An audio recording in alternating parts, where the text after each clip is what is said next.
Teresa here again. So we're going to take a look at what to do when there's been recruitment errors, which I'm sure you will agree is quite a frequent thing. Sometimes when you arrive or you take over a new position or a new team, not everybody will have been recruited properly, right? And then you will have to manage. Good recruitment is a skill. It's not about choosing the best CVs or choosing the person that's most like you or that you like the most. There are many, many recruiting mistakes made, and people are very, very often, much too often, chosen for the wrong reasons. Some of the typical errors in recruitment processes are that, first of all, the most basic, that the job requirements are not realistic or not based on what's available in the job market, for example. Some people think it's better to put really high requirements in the job profile, but that's not the best way. That will put people off, either because they think of it too high or they think they're too low. So you need to get it right, pitch it right, and pitch it to the job market that is not the job market that you wish was there. Then there can be pressure, obviously, to recruit from contextual pressures, tribal clans, etc., that are more to do with the contextual realities, and therefore you have to abide by those. Then there's the other problem of sometimes the job market will not have what you need in the right quantities. And you have to take sometimes what you get rather than what you want or what you need. Then applications, the shortlisting is sometimes not done right. Sometimes there's too few people are shortlisted. It's better to have more people shortlisted than too few. And most of the time, people who are interviewing have no experience or training in interviewing. They're just the person in charge. So, and then sometimes people are chosen for other reasons that have nothing to do with their levels of competence, right? For political reasons, for friend reasons, because there's someone they trust, etc., etc. And then that person leaves, and then you're kind of stuck with that person. So basically, when we talk about good recruiting, we talk about, okay, good fit. Now the person's a good fit, their good skills match with what's required. Or that you could have the next level, which would be a potential fit if the person is given enough support and time to adapt.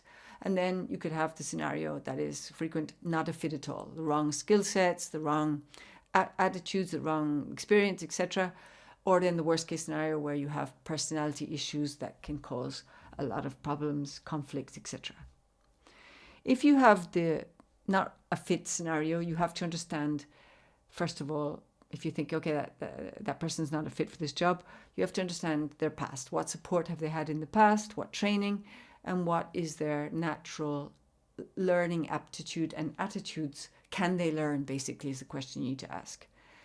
Can they learn? Everybody can learn, right? But but to learn, people have to be motivated. They have to be able to focus. They have to have the time. They have to be given the time. Yeah. You won't always be able to fire people. Yeah, many places the cost of firing is high, politically or legally or socially or from a security perspective. Yeah, it's not always possible to fire people, so it's better to invest in them. But this takes skill. So it is better to support and retain people than to fire and rehire. Each time you fire somebody and have to rehire, or because they leave, there's costs and efforts. And you have no guarantee that the person you hire is going to be better if the same things, the same problems in the recruitment process are there, like I mentioned before. But if you think that the person isn't going to learn, or for whatever reason, and you've tried and it's not working, before firing, look to move them to a different position, right? Maybe with less responsibility, but try to keep the motivation, unless there's a personality or an attitude problem, which we'll discuss later, and build up their skills little by little, their motivation and give them the time to learn progressively. Yeah. Having an everyone can learn attitude, you as a manager, right? Instead of, oh God, writing people off and thinking they're incompetent, that's it. If you have patience and time, you think, okay, that person can learn, but let me give them less workload. Let me give them time to adapt. Let me support them more. Let me get them this training. Yeah. And then find ways to mitigate, or what we call damage control, in the meantime. Yeah. But it's completely different with behavioral problems. But that's not in the competence department, right? Not really.